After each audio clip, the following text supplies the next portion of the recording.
Welcome back to another... Gee, I sure hope Eddie Burback doesn't die this year. And this is Slap, Dash, and the Flash, a little show where we like meeting up every Friday at midnight under the Brooklyn Bridge to discuss weapons together. No militia uprising stuff, I swear. We love the Gov. And for today's interpretation of the Second Amendment, we have Together versus Weapons.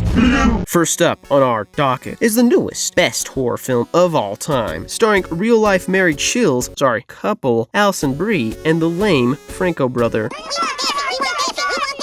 Comes the blood-curdling, genre-defining, and bending psycho thriller that'll make you throw up. Together.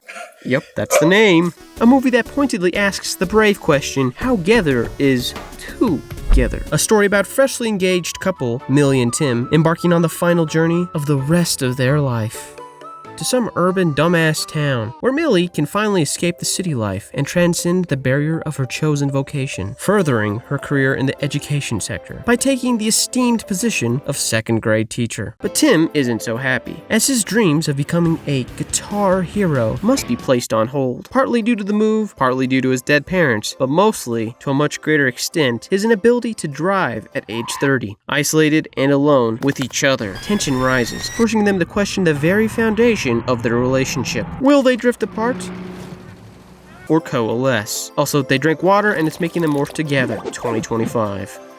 Now, first off, the obvious question. Is this movie any good? No, of course not. Now, you may be saying, I'm no more. I have a bachelor's degree in economics. I'm a smart guy. I am. And know what I saw. A certified, fresh, Rotten Tomatoes score. So I don't know what you're talking about. well, a congratulation is in order. You fell for it again. Moron. No, this movie is nothing special. It's not terrible, but it has a lot of issues. From the story to the lead, from the body to the horror. But I'm getting a little ahead of myself, aren't I? Now, on the surface, Together looks like your run-of-the-mill drama relationship movie. Spend the rest of your life with me. Are you joking? But deep down, in the depths of 3 feet of water, it still is. Tim and I just had a big fight. Sure, it has some sprinkles of horror throughout, but the bulk of the movie is the relationship between Millie and Tim, specifically spotlighting Tim's perspective. Everyone knows you need me more than I need you. What? Feeling as though he's overly dependent and emasculated by Millie. Something repeatedly confirmed by director-writer Michael Shanks, who, as seen here in his Totally did not plagiarize. Instagram post, states how love, entanglement, and identity are in the very foundation, the roots of this film. The issue with that is, everything in the movie is incredibly surface level and shallow. The most dynamic and complex emotions that are even on screen are from the proposal at the beginning, as both characters Tim and Millie's reactions are clearly understood, as well as showing the initial cracks of their relationship. However, that's the extent of how far the film is willing to go, preferring to allow the emotional tension to quickly be reset by the very next scene. I fucking suck. Don't worry, they do have more relationship drama. I'm not saying they don't. But throughout the movie, it's either quickly resolved or forgotten in favor of the horror elements of the film, which should exist to inform the overall tone, theme, or motifs, but they just don't. Anytime the film focuses on those horror aspects, it gives them greater importance over the drama. You know my parents are coming for lunch Sunday? Yeah, why? I don't think you should be here. Since the two are technically intertwined, it should complement the core ideas. However, this doesn't happen, and instead, everyone involved suffers greatly. The movie can't decide if it wants the story to be about what happens to them or happens because of them, resulting in a very unsatisfactory ending of them choosing to be together. But there was no choice. It pretends there was a deliberate decision made by these characters. Trying to let you go. Did you want to let me go? However, their motivations would say otherwise. The thoughts and reasoning behind what they do just doesn't exist when they decide to morph together. It just happens. Right before the scene, both of our characters, Tim and Millie, take two arbitrary paths with a new character, personifying their respective internal conflicts. The partially formed creature for Tim, and the newly revealed bad guy, they-them person for Millie. It would be so It's the Great Mutado. But neither of these new characters would cause either Tim or Millie to have the motivations they do for the next scene, with Tim claiming he's nothing without Millie and offering to sacrifice himself. Won't end until one of us is dead, okay? It could work if it weren't for the fact that the entire movie, after the cave well scene, has been designated to the horror and creepy notions of them combining, not the relationship that we, the audience, has come to understand. Everyone knows you need me more than I need you. The movie doesn't show any of the inner workings of Tim's mind after he drinks the water. I mean, he does get a little sad whenever his partner says, Hey man, what the hell? Fag, you were supposed to be there, bro. but that's about it. He's just a little bummed out and then decides to go on a Google Maps quest because he notices horror aspects of the movie, which is my reasoning behind the belief that this movie is extremely shallow in its attempts to dissect the inner workings of codependence. Sure, you could argue after Tim's drinking escapades, the film shifts to Millie's internal struggle, but nope, it does not work, as the reason she's mad at Tim is for reasons that have nothing to do with his past behavior. Are you joking? Only his current behavior post-drinking the water, thinking he's lying about the need to morph. This is ridiculous. And even goes as far as to say he's dead inside, like his dad, which is insane and in no way something Millie had been previously worried about. Make every decision for you. I'm not your fucking mother, even if I'm starting to feel like her. I guess if you want to be devil's advocate, you could say she was told by her friend what to think. He's a good guy. Is he? But that's just ridiculous and sexist to think a woman can't think for herself. I mean, speaking from experience, that's never happened to me. Maybe this movie is a good depiction. All the reasons she's mad at him for are in response to him drinking the well water, not from behavior he actually has. Being insecure and feeling trapped. She gets a personal cook and I'm trapped here. But Millie's fury comes from him being dead inside, and she is the decision maker. What's that supposed to mean? Like I'm living with something that's dead. The film's analysis or examination into codependence doesn't make any sense when its characters aren't honest in their depictions of said codependence. You don't understand. I guess I don't. Because, well, actually, that brings me to my other issue with the film. As a couple, we are not at all like Tim and Millie. Oh my god, he admitted it! Their real-life relationship and acting clouds the characters of Tim and Millie, causing them to closer resemble the actors instead of their actual characters' selves. Neither of them are particularly great at portraying the requisite emotions for a relationship at this stage, bringing a sense of inauthenticity within the on-screen chemistry and issues they share. Nothing about their portrayals or acting gives the urgency of a fractured relationship on the verge of destruction. Allison Brie is a bit better than Dave, but only due to her having less screen time. Regardless, the emotions on display here feel superficial, resulting in their reactions to a dying relationship being either overly dramatic. Fuck, my demos were on there. I'm fine, by the way. Or non-existent. I do have a lighter.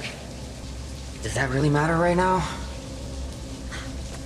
How big is this place? The emotional maturity of Tim isn't exactly deep, but Frank still plays it like any other role he's done. There is literally no difference between this character and his character in Neighbors. I love you.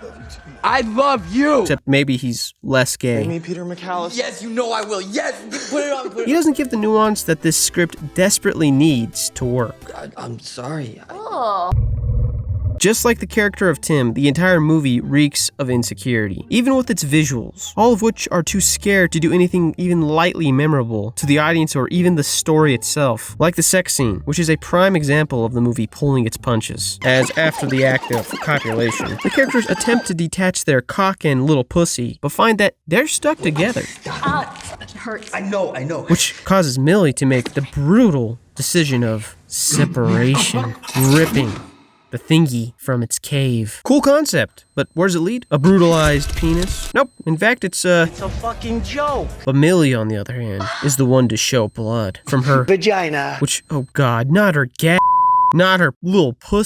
It's not supposed to ever happen. Oh wait, it's every month. Unless, oh god, it's even worse than that. No, nah, just forget. It's a joke. Anyways, that Tim's a little crazy, huh? I could have been fired. Yeah, the entire movie can be encapsulated by that scene. All of the glory of saying it, but none of the work of showing it. The tone of Together seems to be an amalgamation of humor, horror, and drama, but ironically is unable to fluidly combine them together. Even the arm scene, when they're connected, had to do a transitional cutaway. Less is more, but in this case, you have to first have less before you can say it's more. Again, in part due to Dave and Allison, who so desperately want to be respected indie darlings, but are too scared of allowing the seriousness of the situation to breathe, and instead favoring bits of levity that are, again, from them, not the characters. Okay, get quicker if we snort him.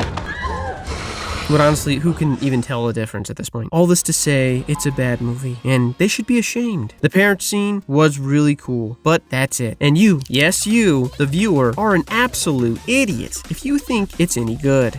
And if you're not happy with being labeled an idiot and want to shoot me, by all means, I'm very tired. But speaking of guns, let's talk weapons.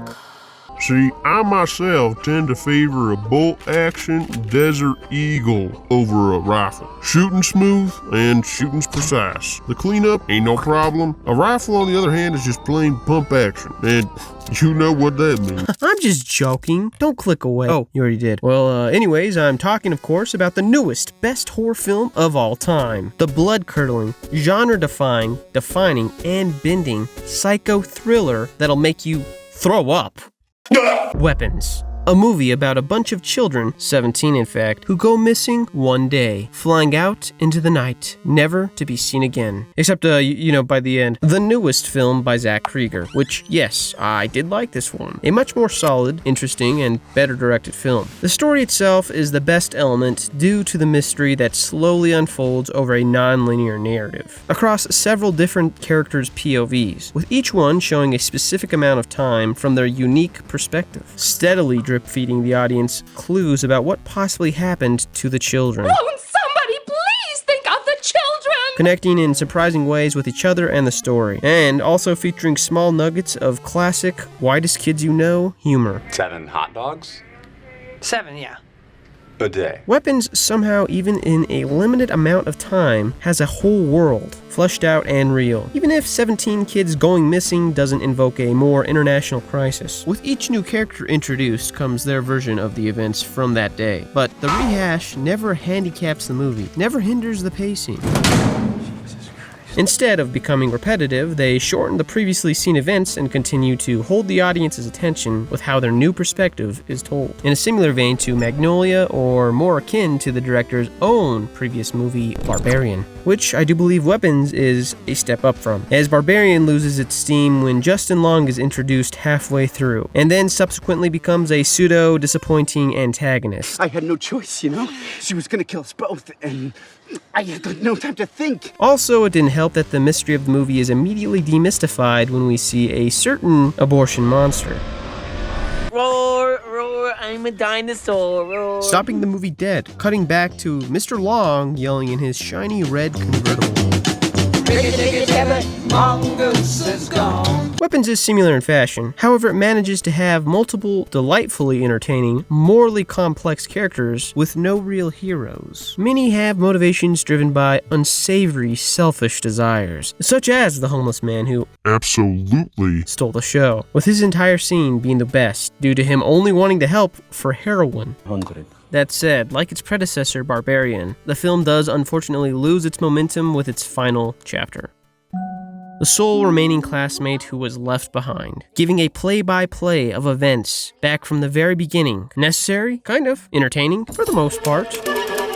The problem is, once the genie is out of the bottle, there's no real reason for questions of how he got out to exist. Oh my God, how did he do that? As once the antagonist is shown and revealed to be a witch, the intrigue of the mystery is killed. When it's the end of the film, or close, that's fine. However, with Alex's vignette, we are once again taken back. But this time, the course of events that leads us to now are from Alex's perspective. In a bold move, asking the audience to switch their investment of the mystery and plot into a somewhat new character. 100. Turning him into the final main character, and hoping his harrowing struggle of the past month will be a suitable substitute and result in a satisfying ending. Again, unfortunately for me, it just did not. It's a bit too much to ask. Still entertaining, of course. I mean, how could it not be? A woman's death at the hands of 17 children tearing her apart limb by limb in a gruesome fashion is great, but I have to be honest, it loses a little bit of steam, which in a way is more of a backhanded compliment if you think about it. Also, allowing some of the kids the ability to come back from retardation is a bit of a cop-out. You see, a cop-in would mean they have the cognitive abilities of current-day Bruce Willis. Other than that though, I would completely recommend Weapons over Together. At least the final shot of Weapons isn't absolutely retarded. My lord, look at this. Yuck! But Weapons is an above average movie, and mostly deserves the hype. But, God forbid, if this shit gets any Oscar noms or attention, by credibility, by Zach, by Weapons. Oh, shoot, wait, I need that one. But anyways, that is the end of the show, which does mean... Who won? Who next? Who decide?